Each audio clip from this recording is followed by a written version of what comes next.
ভাব ভাষা জল্পনা কল্পনা বাক বিতণ্ডা, ছটা জিনিস না হলে কবি গান হয় না। আগে ভাব দেখুন, প্রত্যেকটা ঢোলের তালে আমার প্রত্যেকটা হাত থেকে পা থেকে কোন অঙ্গ প্রত্যঙ্গ কেমন নড়ছে সেইটা দেখবেন। টাকাটা এমনি এমনি নিই না। আগে তুলসী মাঝি বলছে কত টাকা লাগবে, আমার 7,000। বলছে রসরাজকে তো 6,000 দেবো, আমরা আমাকে 1,000 বেশি লাগবে। যে কেন, আমার যে পাশে বাড়ি, আমরা এতদিন নেন না কেন? 30 বছর পরে নিচ্ছেন। আমি যা ড্যান্স দেবো তার জন্য 1,000, তারপরে গান তাল তরঙ্গ। টাকাটা এমনি এমনি দেবেন না, তবে যে একটু কম সম করে নিয়ে না, সেটা আলাদা কথা। আমি সারা জীবন রাবণ, আজ তুমি মারোয়ারির পাল্লায় পড়েছ। এতদিন খজুরে খজুরে দেশ সেরে দুশিরে 5টা মানসিক খেয়েছ, আর আজ মারোয়ারির পাল্লায় হিরমপুরের কাঁড়া মোষ তুমি তোমাকে দেখি তুমি কি করে খাও। আমি সারা জীবন, আমি সারা জীবন, সারা গানা আগুন লেগে যাবে। দেখো আমি সারা জীবন মোলামে ঘুরে মনের মানুষ পেলাম না। মানুষ পেলাম না রে, মনের মানুষ পেলাম না রে, মনের মানুষ পেলাম রে, মনের মানুষ পেলাম না।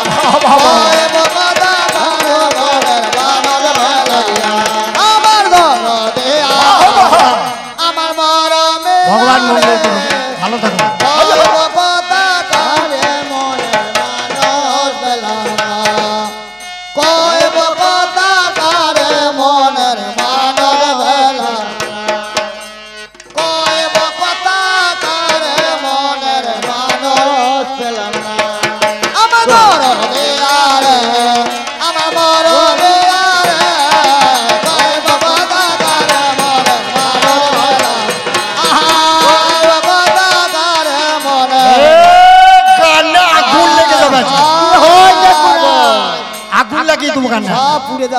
ভেবেছিলাম খাবো আমি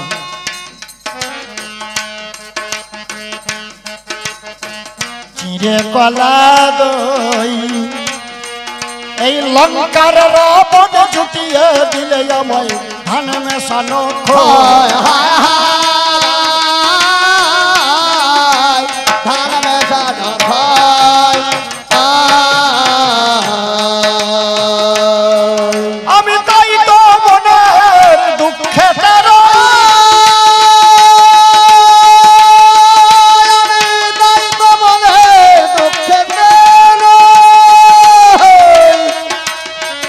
আমি তাই তো মনের দুঃখে তেরই, মনের দুঃখকে বোঝা।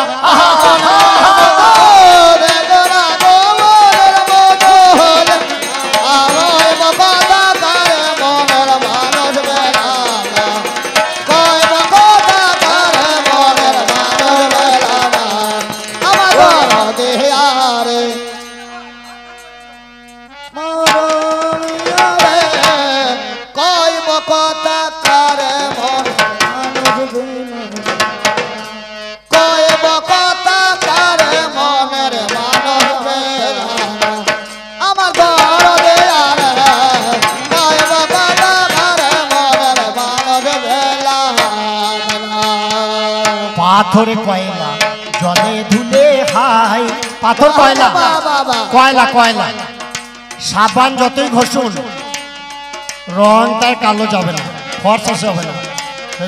পাথর কয়লা জলে ধুলে হাই, ঘষে ঘষে সে কয়লা কি ফর্সা করা যায়।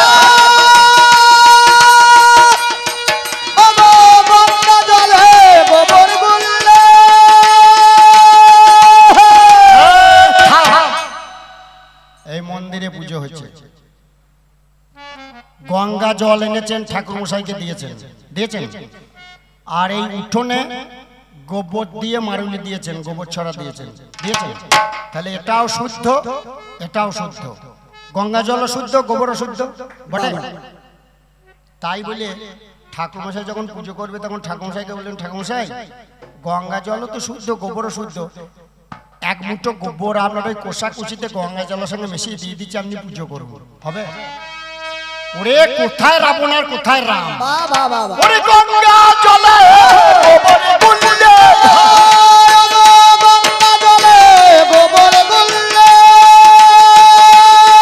ওরে গঙ্গা জলে গোবর গুললে শুদ্ধ চেতা হবে না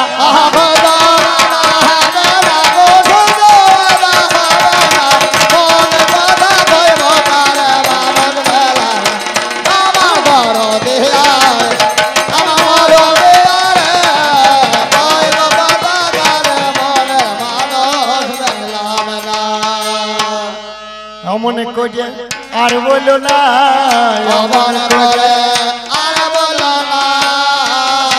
তোমার কথা শুনে দুঃখ পাবো রাবণ আর বলো তোমার কথা শুনে দুঃখ পাবো রাবণ করে আর বলো না কথা শুনে দুঃখ পাবো ও মনে করে আর বলো যা বলেছো তাই বলেছো তাতে ক্ষতি নাই বাবা সত্য তত্ত্ব সমাজেতে প্রকাশ করা চাই শোনো শোনো রাবণের রাজা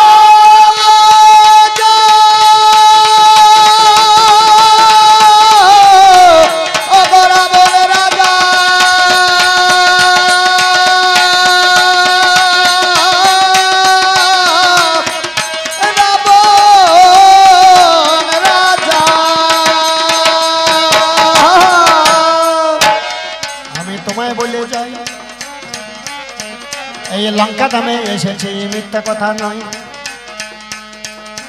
তোমার ভাই বিভীষণ আমার কাছে এলো তোমার ভাই বিভীষণ আমার কাছে এলো আমার চরণ তলে সে আশ্রয় নিল আসার সময় ভালো কথা শুনুন ইয়ার কি পাইলমো করবো না ভালো কথা শুনুন বুঝবি শুনুন যতক্ষণ গানটা করবো ভালো কথা বলবো আসার সময় লঙ্কা ধামে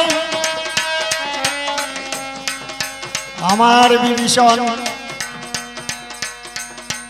তার একমাত্র 5 বছরের আপন নন্দন আমার পাল্লাদার বলে চাষের মাঝে তরণী সেন নামটি তার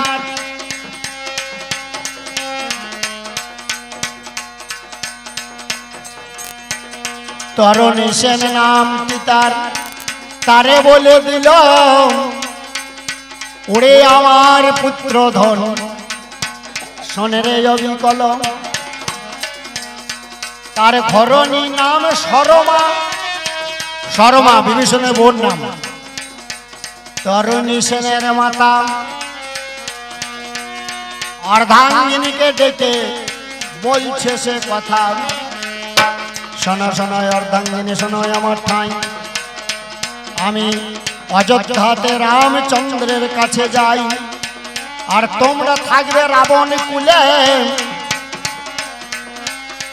তোমাদের কথা বলে যাই এই অশোক বনে আমার মা সীতা থাকবে মিথ্যা কথা নয় কারণ আমার দাদা রাবণের রাজা ভয়ঙ্কর দুর্বৃত্ত সেজন অভিশাপ রয়েছে তার মনেরই মতন কোন নারী অঙ্গ কোনদিন সে ছুতে তো পারিবে না ধ্বংস হয়ে যাবে রাবণ আমি কেন বলব না নারী অঙ্গ এই রাবণ কোন মেয়ে ছেলে পর নারীকে যদি করে পরশ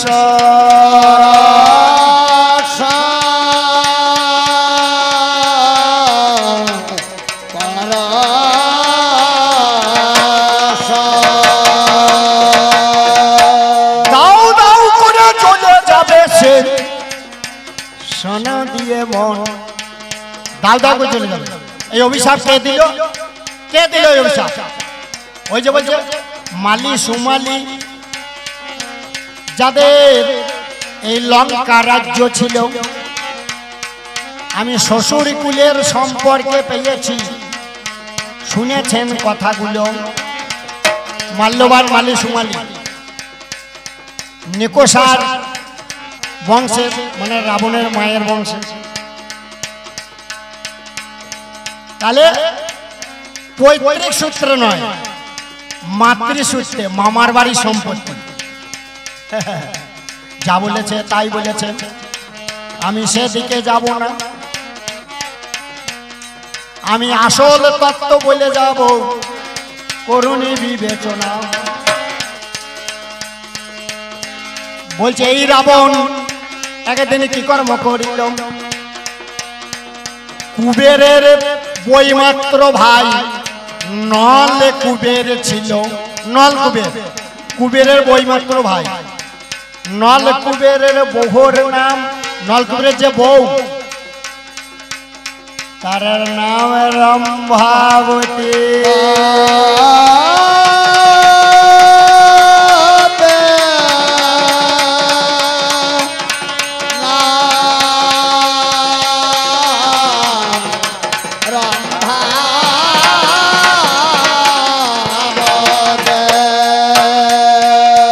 ভাইয়ের বউ, রাবণের ভাইয়ের বউ, বইমাত্র ভাইয়ের বউ। তার সুন্দরী রূপসী রূপ, সুন্দরী যুবতী।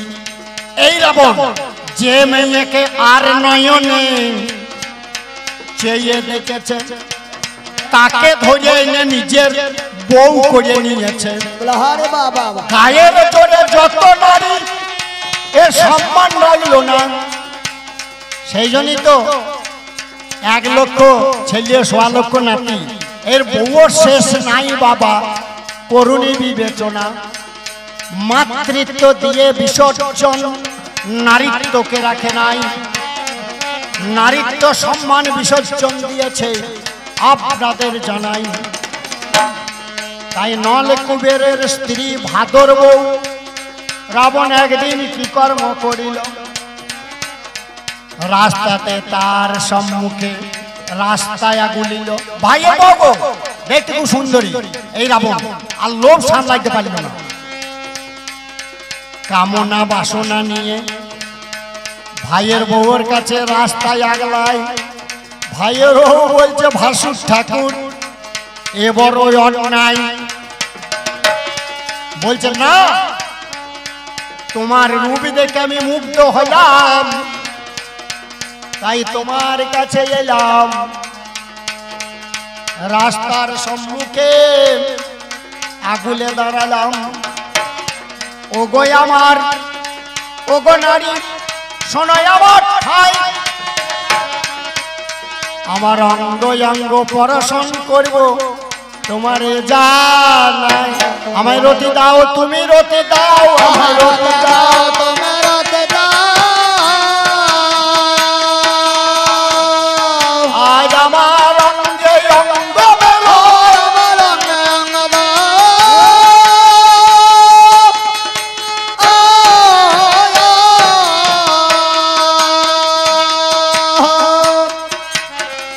জোরে করে রম্ভা হরণ রাবণ করিল। কর জোরে ভাইয়ের বউ কাঁদিতে লাগিল। ওগো আমার ভাসুর ঠাকুর কি কর্ম করিলে, নারীর ইজ্জত তুমি হরণ করিলে। কাঁদিতে কাঁদিতে মাতা স্বামীর কাছে গেল, নিজের স্বামী নল কুবেরের কাছে গিয়ে দাঁড়ায় পড়িল। নলে কুবের বলছে, স্ত্রী অর্ধাঙ্গিনী তোমার এবেশ কেন হলো আজ আমার কাছে সত্য কথা প্রকাশ করে বলো। ভাসুর ঠাকুর রাবণ রাজা আমার সতীত্ব নাছিল, ও গো আমার স্বামী ধন শোন কথাগুলো। নলে কুবের তখন কি কর্ম করিল, ও গো আমার প্রভু রাম আমায় ডাকিতে লাগিল। ত্রেতা যুগের ভগবান যদি তুমি ঠাকুর হও, পর বিপদে পড়েছি আমি, আমার কথা নাও। আমার দাদা বড় করল অন্যায়, লঙ্কার রাজা হলো, আমার নিজের বিয়ে করা বউকে ইজ্জত হয়ে নিল। বিচার করো বিচার করো ও গো প্রেমের ঠাকুর, আরে তুমি ছাড়াই আমার আর কেউ নাই দুঃখ করতে দূর। আচম্বিতে কানের মধ্যে শনিবারে পাই, আমি গুরু বশিষ্ঠর কাছে গেলাম, মিথ্যা কথা নয়। ও গো আমার গুরুদেব শোনা তুমি কানে, আজ কি বিচার হবে রাবণের বলো তাই এখানে।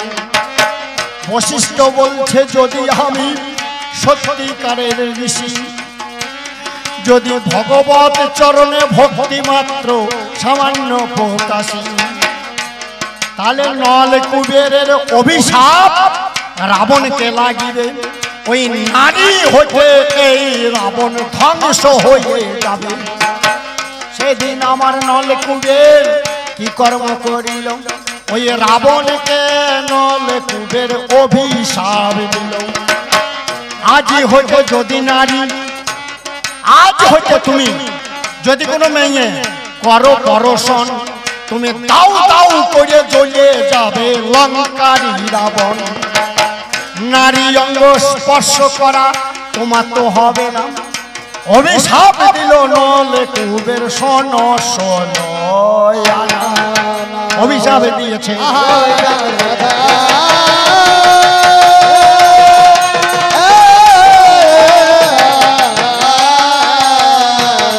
ওরে নারী অঙ্গ স্পর্শ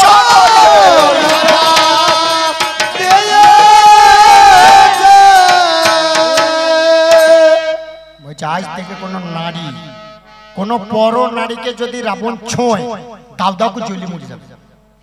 এই অভিশাপ কাজে লেগে গিয়েছে। তাহলে রাবণ আর সীতাকে নিয়ে এসেছে বটে, কিন্তু গায়ে হাত দিতে পারছে না। কারণ দেখছে যদি সীতার গায়ে হাত দিতে যায়, আমি পুড়ে এখানে ছাই হয়ে যাব।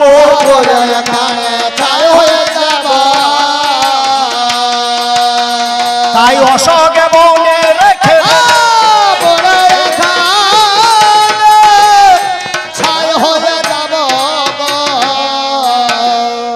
যদি কাউকে না ছোঁয়, আগেকার যুগে কিছু বামনি টামনি আচারি ঠাকুর ছিল, তারা বাড়ির রাখাল মনীষ, বাড়ির বাগাল, তারা যদি অন্যায় করতো রেগে গেলে দেখতেন গোবর ছুড়ে ছুড়িয়ে ধুলো ছুড়ে ছুড়ে মানে ছোপে না, কিন্তু তাকে দেশ দেখা গেল আলু বেগুন আছে সেইটা ছুড়িয়ে মারছে। তাহলে রাবণ সীতাকে হাত দিতে পাবে না গায়ে, কিন্তু সীতাকে রাগ মেটাইতে হবে। অশোক বনে তারে রেখে দিল, অশোক বনে সীতাকে রেখে দিল। ওরে প্রতিদিন বিকাল বেলায় রাবণে গেল, ওরে প্রতিদিন বিকাল বেলায় রাবণে গেল। হাতে চাবুক নিয়ে চাবুক মারিল, ওরে হাতে চাবুক নিয়ে চাবুক মারিল। ছুঁতে পারবে না, একটা চাবুক নিয়েছে, চাবুক করে দূর থেকে চড়াম চড়াম করে সীতাকে বাড়ি মারছে। 5 বাড়ি করে প্রতিদিন মারে। ঠিক গধূলি লগনে সন্ধ্যে লাগার একটু আগে যায় অশোক, সীতাকে 5 বাড়ি করে মারে, চড়াম চড়াম করে বাড়ি মারে। আর ত্রাহি তাহি রবে সীতা আমাকে ডাকিল রে,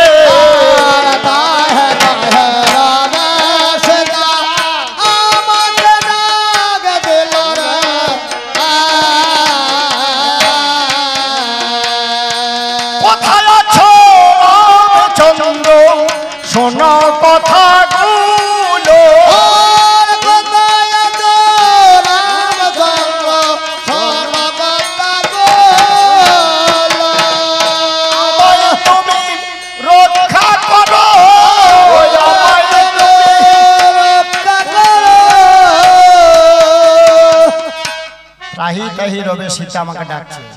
রাবণ বাড়ি মারছে আর বলছে, কোথায় রাম, তুমি এসো, তুমি আমাকে রক্ষা করো। আমি বললাম, সীতা অন্তর্যামী রাম আমি, আইহা অন্তরে বুঝিলাম। আমি বললাম, ওগো সীতা তোমার কথা ভাবিলাম, কোনো চিন্তা নাই তোমার, ভক্ত সেখানে রয়, বিভীষণ পুত্র তরণী সেন 5 বছরের হয়, 5 বছরের ছেলে তরণী সেন। অশোক বনে সীতার কাছে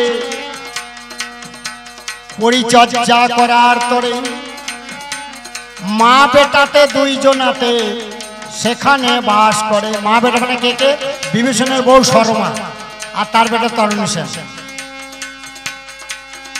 শর্মা প্রতিদিন সীতাকে স্নান করিয়ে দেয়, সীতার কাপড় কাছে, সায়া ব্লাউজ কাছে, মিথ্যা কথা নয়, সীতার সেবা করছে। বলছে, আমার স্বামী গেছে রামের কাছে আর আমরা লঙ্কায় থেকেই সীতা লক্ষ্মীর সেবা করবো মা বেটাতে। এবার শর্মা সীতার সেবা করে, তরণী সেন প্রণতি জানায়, সীতার চরণে তরণী সেন করজোড়ে বলছে, ও গো আমার লক্ষ্মী মাতা, আশীর্বাদ করো নিশ্চয়। এই রাক্ষস কুলে জন্মই আমার, এই রাক্ষস কুলে কর্ম, তাহলে জানিতে পারিব না ভগবানের মর্ম।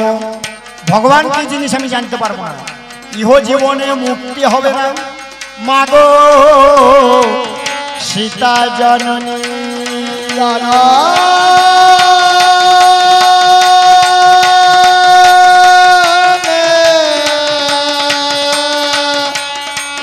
আমার সীতা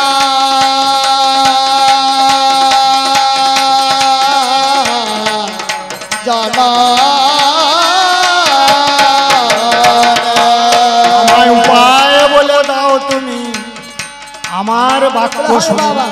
মা জননী সীতা, আমার মুক্তি কি করে হবে? তরণী সেন বলছে। সীতা বলছে, ওরে তরণী, ওরে বাছা ধন, 6 বছর বয়স হবে তোর, অপেক্ষা কর, আর কিছুদিন অপেক্ষা কর, 16 বর্ষ সম্পূর্ণ হবে তোর তখন।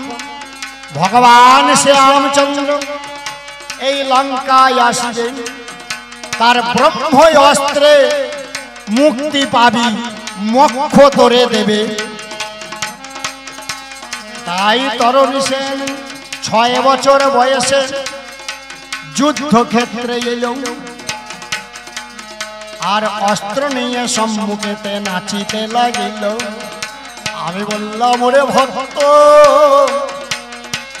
ওরে বাছা ধন, তোরে দেখে আমার আজ অবাক হচ্ছি, রাজীব লোচন, আমি কেমনে বধিব তোরে, আমার নয়নে বাড়ি ঝরে।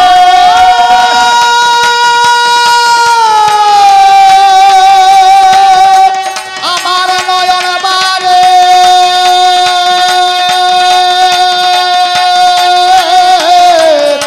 নয়ন বারে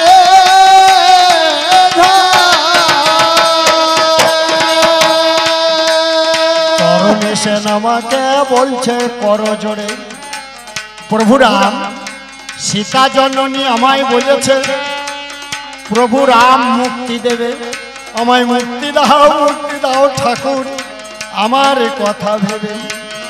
6 বছরে ব্রহ্মজ্ঞান তার আয়ত্ত হল, মা সীতাকে পা ধুয়ে ওই তরণী সেন দিল। জয় গুরু গোবিন্দ বলে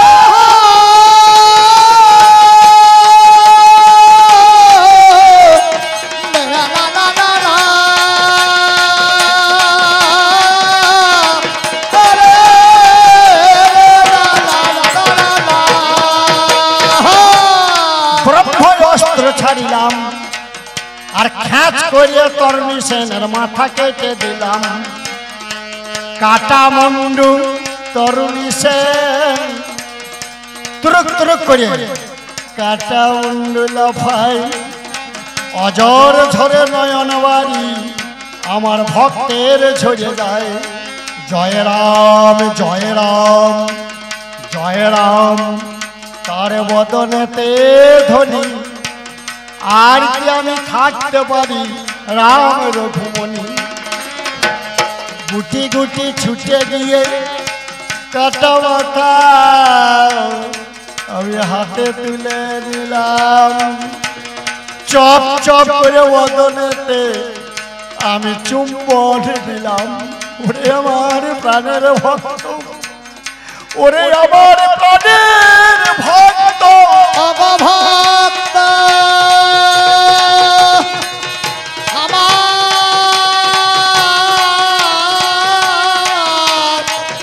আমার প্রাণ। তোর জন্য এই তেতা যুগে আমি ধরেছি জীবন। সেদিন কাটা মাথা মাথায় নিয়ে, কাটা মাথা মাথায় নিয়েছি, আমি নাচিতে লাগিলাম। ওরে ভক্তের আমি নিজের মাথায় রাখিলাম। ভক্তাধীন গোবিন্দ আমি রাজীব লোচন।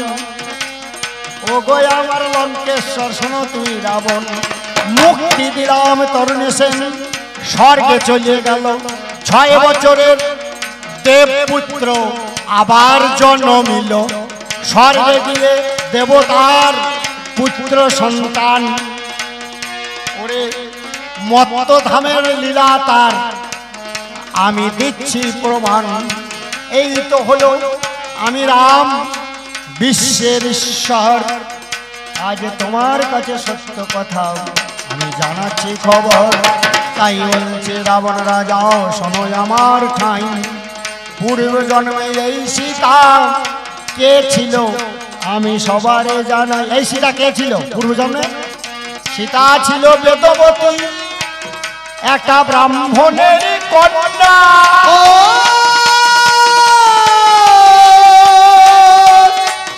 ছিল ব্রাহ্মণের কন্যা,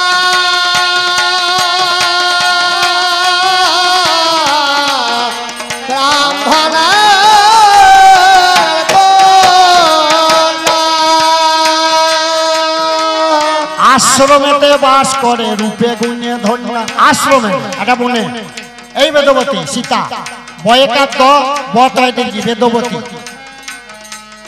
ফুল তোলে, মন্দির পরিষ্কার করে, প্রতিদিন মন্দির পরিষ্কার করে, ফুল তোলে, পুজো জোগাড় করে দেয়। ঋষির কাছে সর্বদা সময় কাটায়। একদিন এই রাবণ রাজা কি কর্ম করিল, সৈন্য নিয়ে মৃগয়াতে বাহির হয়ে গেল। মৃগয়া মানে হরিণ শিকার করতে গিয়েছে এই রাবণ। ওই বনেতে পিপাসার্থ জল খাবার পান করার তরে এই রাবণ রাজা গিয়েছিল বনের ভিতরে। দেখছে একটা সুন্দরী ফুটফুটে 16 বছরের মেয়ে করছে পুষ্প চয়ন, ফুল তুলছে। আর রাবণ রাজা হেরেছে দেখে দুনয়ন। সর্বনাশ, এত সুন্দরী মেয়ে একটা এই বনের ভিতরে। এই মেয়ে দেখলে রাবণ রাজা অতি লোভ করে, নারীর প্রতি অতি লোভ। এই মেয়েটা চাই আমার, এর বিবাহ করিব, এর বউ করে লঙ্কায় আমি নিয়ে যাব। এই বলে বেদবতীকে রাবণ করল আকর্ষণ।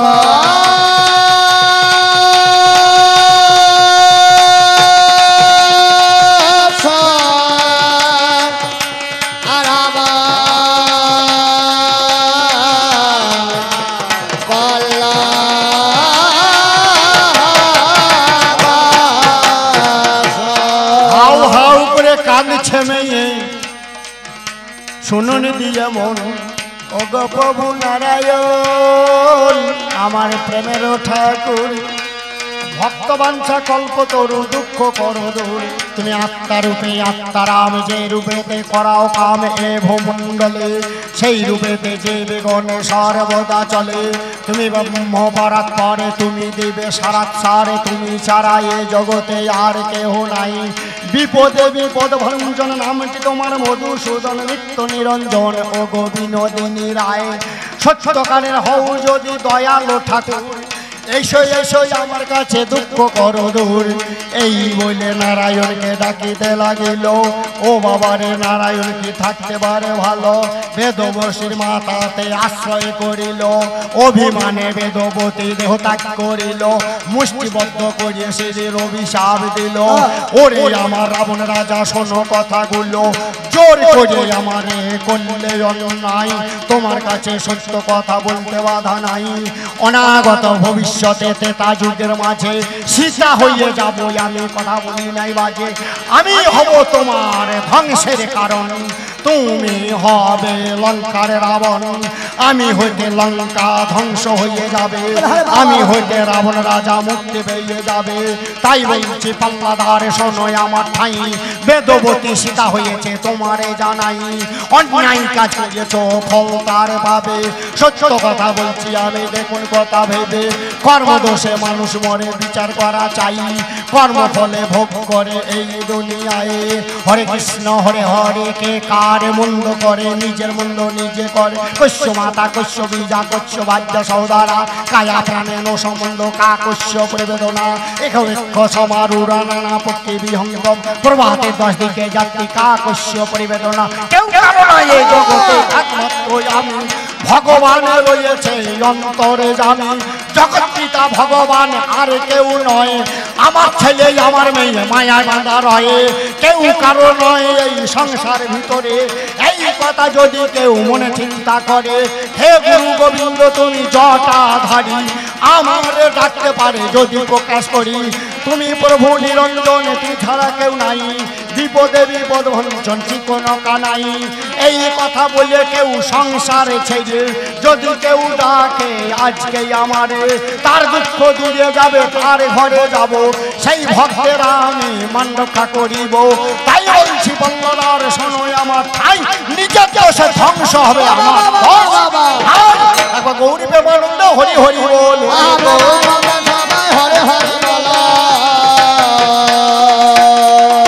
তোমায় খাটে খাটে আজ বুঝিয়ে দেব।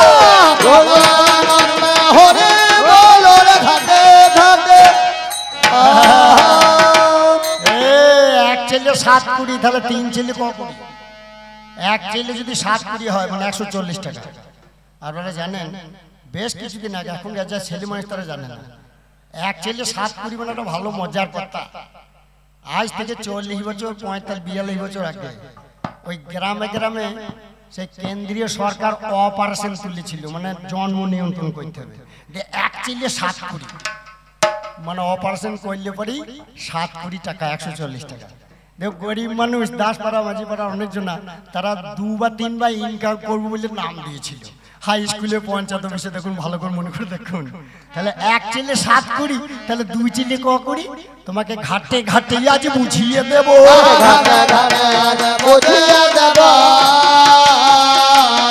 তুমি কোন রামে রাজ পাল্লায় পেয়েছো?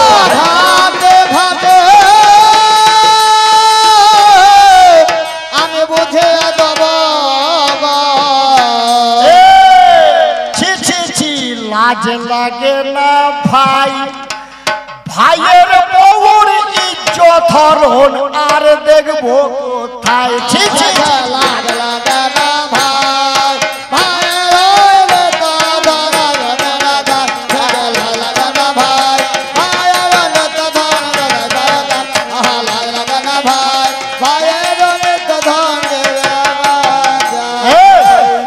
একটা বান্দর, বালি রাজা হনুমান, একটা বান্দর গো, বানর। ওরে লেজে বেঁধে, ওই লেজে বেঁধে এই রাবণকে বালি রাজা লেজে করে জড়িয়ে বেঁধেছে।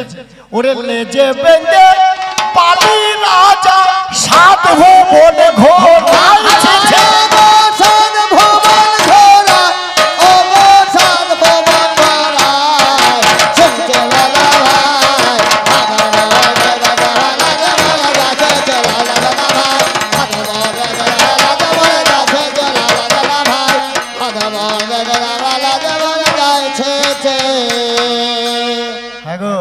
বীরের বেটা বীর যদি হয় তাহলে বালি রাজা লেজে জড়িয়ে বেঁধে 7 ঘুমুর ঘোরাইছে, পাই পাই পাই পাই পাই পাই করে ঘুরি ওড়াইছে।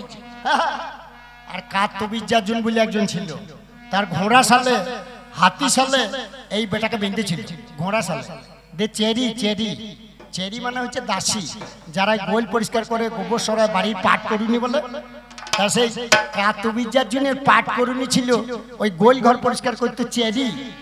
সেই চেরি ওরে কার্তবীর্যার্জুন বেঁধে চেরির উচ্ছিষ্ট খাওয়াইছি।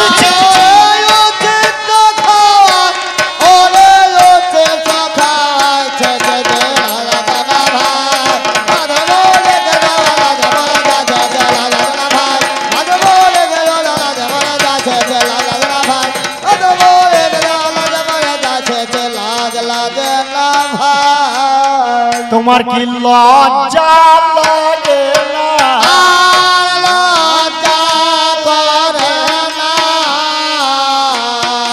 বলিও গো আমার রাবণ রাজা, লজ্জা কি করে না?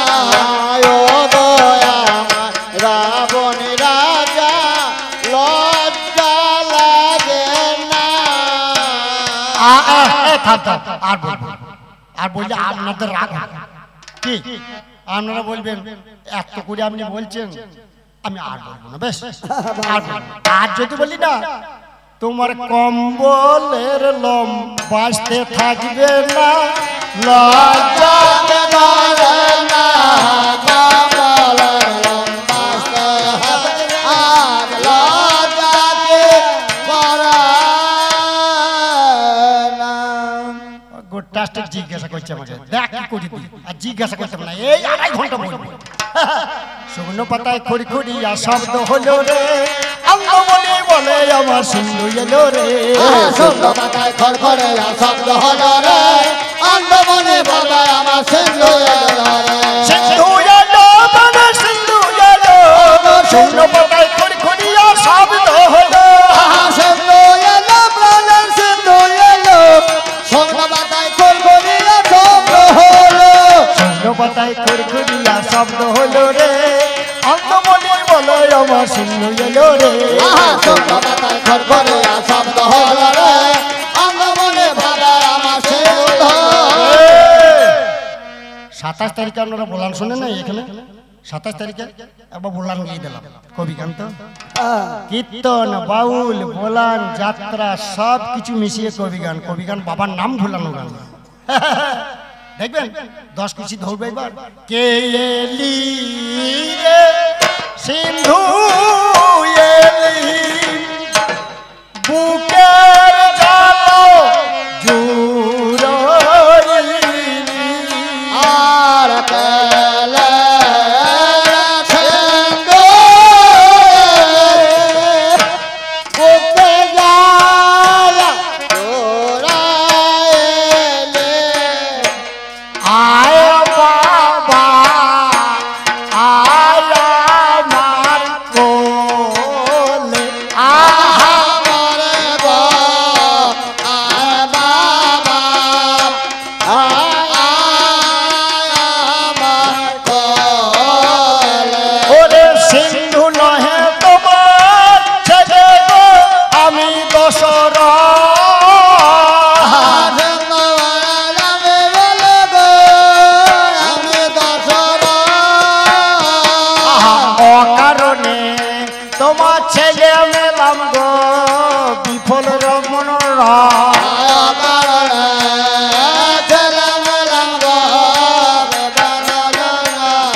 সিন্ধু নহে তোমার ছেলে, ও গো আমি দশরথ, অকারণে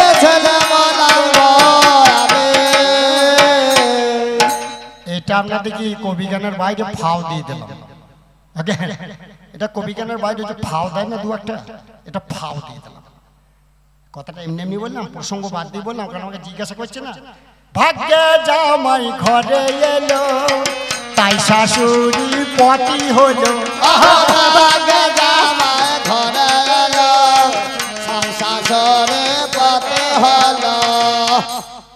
বলছে না, ভাগ্যে জামাই ঘরে এলো তাই শ্বশুর পথ এলো। দশরথের 749টা বউ, তার মধ্যে সবকটা বাঁচা দিয়ে 3টে রানীর ছেলে হয়েছে, বলছে না কৌশল্যা কৈকেয়ী।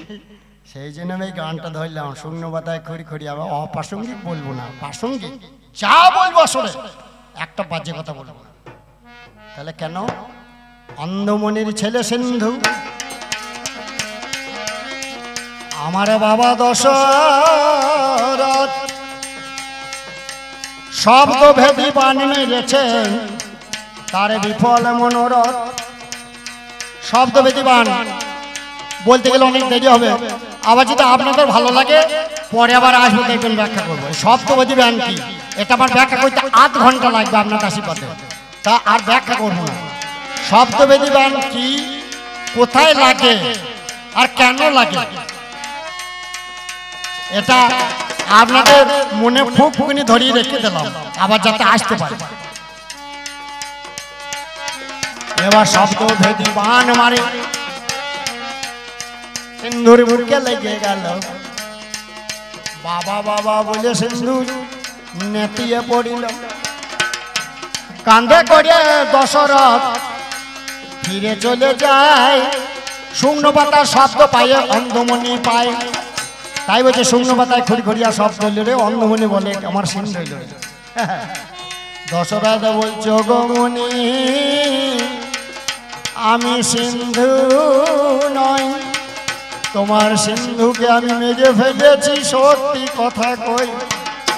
আরে পুত্র ঘাতি রাজা তুমি কি কর্ম করিলে, আমরা অন্ধ অন্ধা দুইজনাতে কি সর্বনাশ হলো বলছি বদন খুলে। অভিশাপ দিচ্ছি তোমায় রাজা, পুত্র ঘাতি তুমি হও, এই পুত্র শোকে তোমার মৃত্যু হবে আমার কথা না। তাই মুনির অভিশাপ ফলে গিয়েছে,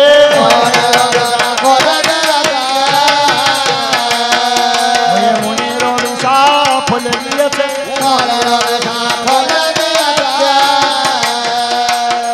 তাই ঋষ সিংহ যজ্ঞ করেছে,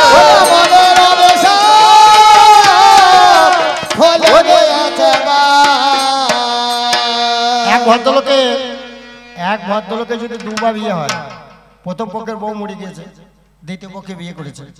এবার প্রথম পক্ষের বউর যে বড় প্রথম সন্তান, প্রথম পক্ষের বিটি মেয়ে হয়েছে।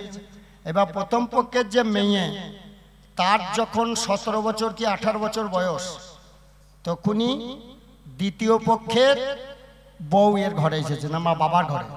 দেখা যাবে ওই মেয়ের থেকে এই মাটা হয়তো 1 বছর 2 বছর বয়সে ছোট বড়, কিন্তু সম্পর্কে তো মা বাবা বিয়ে করছে যখন। এবার সেই মায়ের যখন ছেলে হবে, মানে সন্তান হবে, মানে সে মা বাবা দ্বিতীয় পক্ষের বউ, কিন্তু প্রথম পক্ষের বিটির বিয়ে হয়েছে বর্ধমানের একটা বিরাট গাইনোলজিস্ট ডাক্তারের সঙ্গে। তাহলে সেই ডাক্তারের নার্সিংহোম নিজে মেয়ে ছেলে যে ডাক্তার, তাহলে শাশুড়ি ছেলে করার জন্যে শ্বশুরকে অন্য জায়গায় টাকা খরচ করে নিয়ে যাবে, বলবে আমার জামাইয়ের নার্সিংহোম আছে, আমার জামাই ডাক্তার। তাহলে জামাইয়ের নার্সিংহোমে শাশুড়ি গিয়েছে,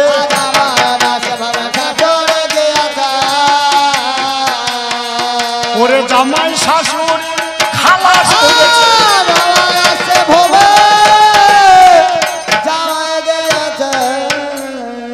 কবি গান খুব যুক্তির গান গো। আচ্ছা তাই বলে কি লোকে বলবো ওটা জামাইয়ের বেটা, বলবে বলবে শ্বশুরেরই বেটা। জামাইয়ের নার্সিংহোম, জামাই গাইনোলজিস্ট ডাক্তার, বলবে বাবা আমি যখন আছি তাহলে তুমি আর টাকা খরচ করে 10,000 12,000 টাকা সিজার করতে বা কিছু করতে লাগবে, যাবে কেন, আমার নার্সিংহোমে এসো। মাকে নিয়ে গিয়ে শাশুড়িকে ভর্তি করেছে, যে জামাই খালাস করছে। তাই বলে লোকে বলবো ওটা জামাইয়ের বেটা। এ বেটা সেই কথাই ভাবছে,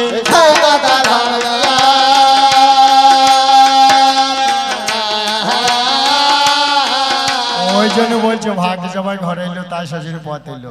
এ বোধহয় ওইটা ভেবেছে জানেন, এ বেটা হুঁশ কানা রাবণ সেই কথাই ভাবছে।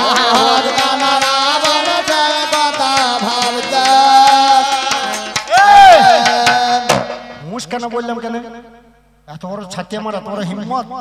কান্না কত প্রকার বলেন তো, এই জগতে কান্না কত প্রকার। আপনাদের এখানে কেউ নাই, বাবারে মার খাবো, আমাদের ওই দিকটাই আছে। হ্যাঁ কান্না আছে কত প্রকার, কান্না আছে কত প্রকার। এই বাজাইতে গেলে বায়না হয় না, তাকে তাল কানা বলে। শুনুন কান্না কত প্রকার। বাজার থেকে বায়না পাচ্ছে না, কেটে যাচ্ছে, তাকে তাল কানা বলে। আর মোষ গাড়ি দোয়াইছে, মোষ হাটে থেকে মোষ কিনে এনেছে, গাড়ি জুড়ে নাঙলে জুড়ে দোয়াইছে, যদি সরান ছেড়ে দিয়ে জমিতে যায় তাকে লিক কানা বলে। তাহলে তাল কানা লিক কানা যদি রাতে দেখতে পায় না, রাত কানা বলে তারে করণে বিবেচনা। আর বউয়ের কথা শুনে মায়ের কথা শোনে না, তাকে বলে হুঁশ কানা। সংসার মাঝে হয় সে কানা, এ বেটা হুঁশ কানা বটে।